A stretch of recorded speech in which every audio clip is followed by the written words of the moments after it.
Hello and welcome to another video by me, Charles 10. Now, it's been a while. I've been planning to do a video for a while. I wanted to do my sort of top 5 of last year, but I've been really busy. As you can see, I moved, had lots of coursework.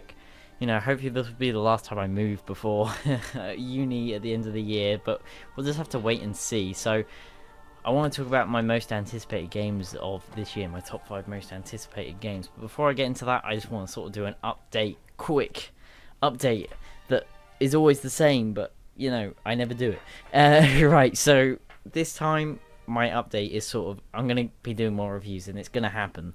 I've been writing stuff for reviews, getting myself prepared, making some thumbnails and stuff. So I'm planning on doing Monster Hunter World review after I get that this week, because that comes out, and it's also my birthday, so I'm getting it for my birthday.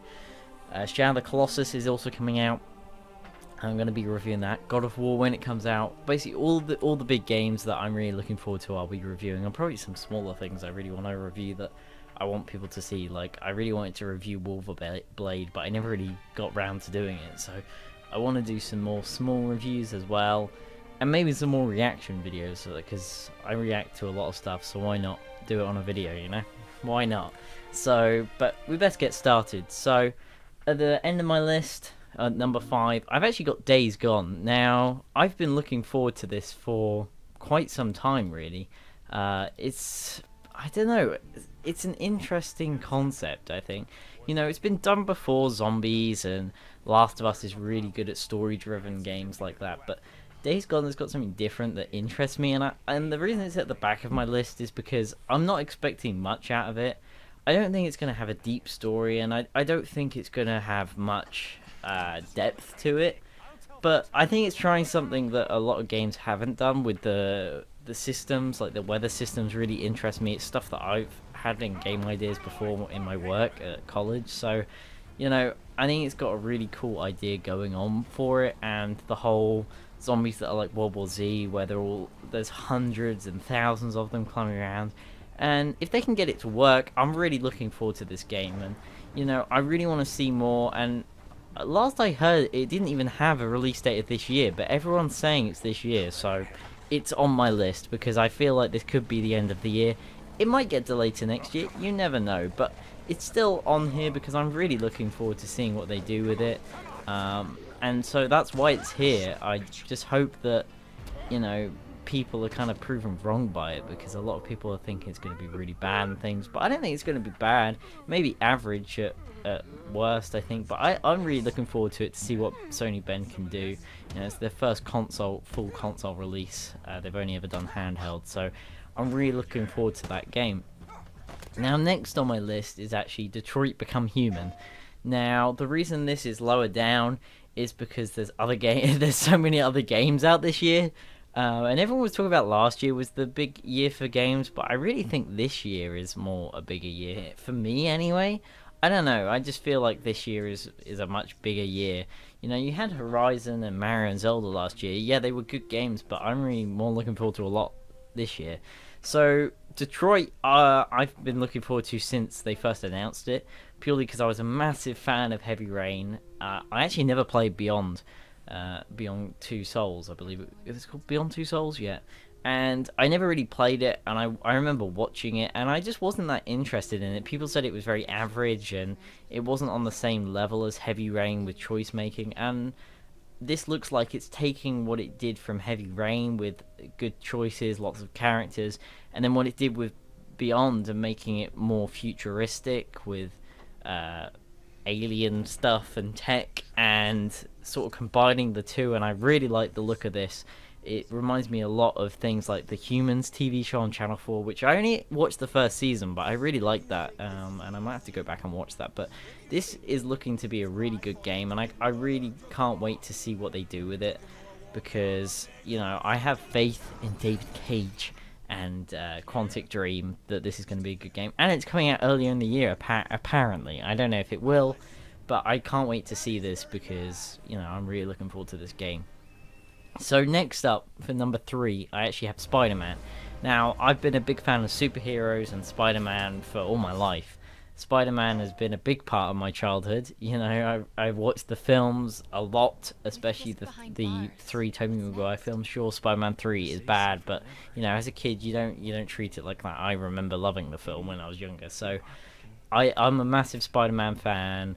I really want to see what they do with this game. From what I've seen, it's really interesting. People are complaining about the quick time events and things, but you know, every game has problems like that. You know, that would be a difficult section, what they show in quick time, to having gameplay any other way. So, you know, I'd rather have it like that in the cutscene, but I'm really looking forward to it. You know, I've played all the Spider-Man games recently as well, like the more recent ones, so you know, your Shattered Dimensions, Edge of Time. I played the two Amazing Spider-Man games, which were okay. You know, they did okay things, but it's just a shame they were movie tie-ins. They could have been so much better if they were given more time. And I really feel like this could be the Spider-Man game that returns to form and brings back the great open worlds from Spider-Man 2. I even remember Spider-Man 3 having a fun sort of open world to play in with great story and characters. So I'm really looking forward to see what Insomniac do with Spider-Man and, you know, their take on the character and its world. So really looking forward to that one. And number 2 on my list is Red Dead Redemption 2. I'm really looking forward to this. I've been a big fan of Red Dead Redemption since it came out. I've loved the game for years and years. I still haven't done the rewind review. Maybe it'll happen. I don't know. I wanted to do it, and I still want to do it. So maybe I'll start the series the same date, but this year. So we might go back, maybe before Red Dead Redemption 2 comes out. I really don't know when this is coming out, and I don't want to make bets on it because I hope it's early this year, but knowing Rockstar, it could easily get delayed to September like GTA 5 did, or GTA 4 was delayed to late and then early the next year. So I don't know. I don't know when it's coming out. I would like to say early, but they might delay it to the end if there's lots of games coming out earlier in the year and they're worried about spacing and things. So, you know, whenever it comes out, I know I'm going to be looking forward to this game. Even though it's not a true sequel to Red Dead Redemption and it's a prequel, I'm still excited to see what they do with it. It'd be great to have another Rockstar open world, especially on their updated engine and, you know, in the true this generation rather than, you know, GTA 5, which is ported. So I'm really looking forward to see what they do with that. And actually, number 1 on my list is actually God of War. Now, God of War is a series that I had never played. I was not old enough, I was not allowed to when I was younger. You know, extremely violent, sexual, and, you know, just everything about it was not for a kid, really. And this year, or end of last year, really, I started playing through God of War. I'm about to finish God of War 1, and I plan on playing 2, and then 3 remastered, maybe even the PSP games if I get around to it.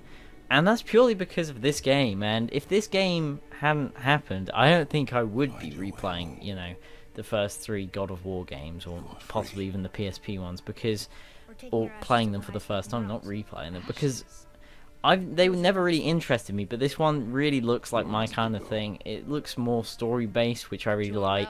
The combat looks like a lot of fun, and it's meant to be like Tomb Raider with the sort of linear open sections, so I'm really looking forward to see what they do with it. So I thought I'll go back and play the others, and I'm enjoying them. They're not my kind of game, you know, I'm not a big fan of hack and slash and combo-based gameplay, but you know, I thought I should play those before I go and play this one. So I'm really looking forward to this. You know, we've got the date now, 20th of April. You know, it can't come sooner. I'm really looking forward to it.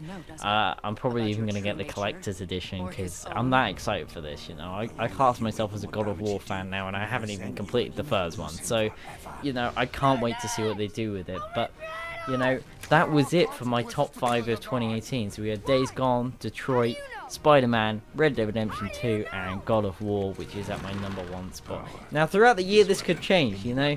Days Gone may get delayed, Red Dead Redemption may get delayed.